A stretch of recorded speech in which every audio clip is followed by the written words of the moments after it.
कमर में दर्द, टांगों में भारीपन, क्या ये सब कुछ सुना सुना सा लग रहा है? ऐसा लगता है कि चलना एक बहुत बड़ा काम बन गया हो, लेकिन जैसे ही बैठते हैं एक सुकून सा मिलता है। अगर ऐसा है तो आज हम एक ऐसी ही बहुत कॉमन कंडीशन की बात करने वाले हैं जिस पर अक्सर लोगों का ध्यान ही नहीं जाता। अच्छा, एक मिनट के लिए सोचिए। चलते चलते टांगों में दर्द होने लगता है, भारीपन लगता है या कमजोरी सी महसूस होती है। और फिर जैसे ही बैठ जाते हैं या थोड़ा सा आगे झुकते हैं तो एकदम से मतलब जैसे जादू हो गया हो, आराम मिल जाता है। अगर इसका जवाब हाँ है तो आगे जो हम समझने वाले हैं वो इस दर्द को देखने का नजरिया पूरी तरह से बदल सकता है। तो ये जो सारे लक्षण हैं ना, इनके पीछे की वजह हो सकती है लंबर कैनाल स्टेनोसिस। अब नाम सुनने में थोड़ा डरावना या मुश्किल लग सकता है, लेकिन चिंता मत कीजिए, हम इसे बिल्कुल आसान भाषा में समझेंगे।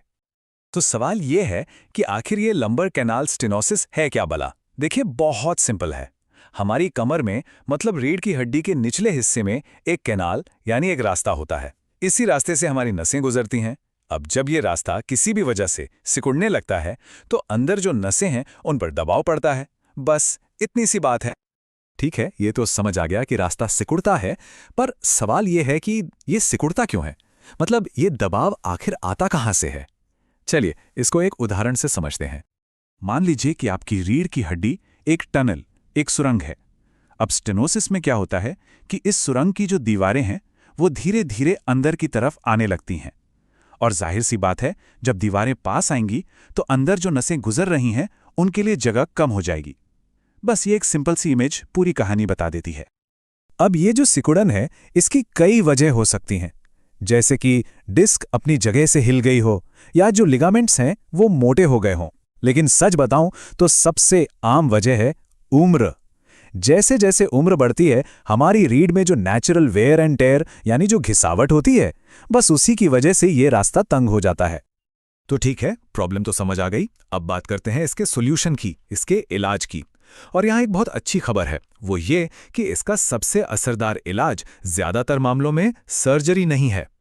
95%, 95%। जरा सोचिए इस नंबर के बारे में। जी हाँ, बिल्कुल सही सुना। 95% से भी ज्यादा लोगों को सर्जरी की जरूरत ही नहीं पड़ती। सिर्फ सही एक्सरसाइज और अपने पोस्चर यानी उठने बैठने चलने के तरीके को ठीक करने से ही उन्हें जबरदस्त आराम मिलता है। इसका मतलब क्या हुआ?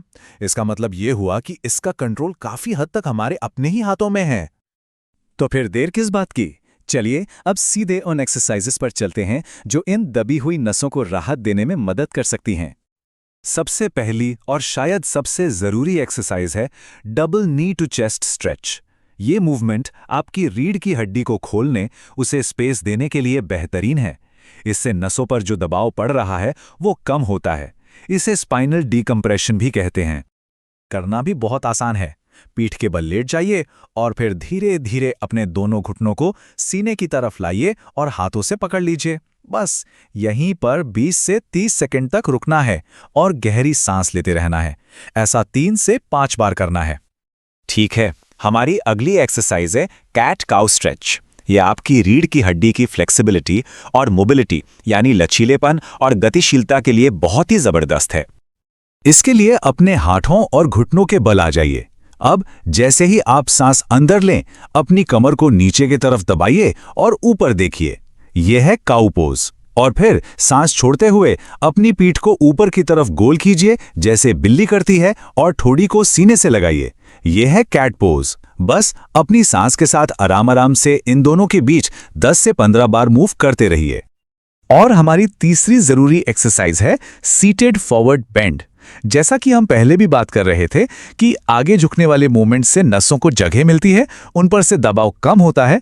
ये एक्सरसाइज बिल्कुल वही काम करती है। जमीन पर पैर सीधे करके बैठ जाइए। अब सांस छोड़ते हुए धीरे धीरे अपने कूल्हों से आगे की तरफ झुकिए। देखिए, यहां पर सबसे जरूरी बात है कि जबरदस्ती बिल्कुल नहीं करनी।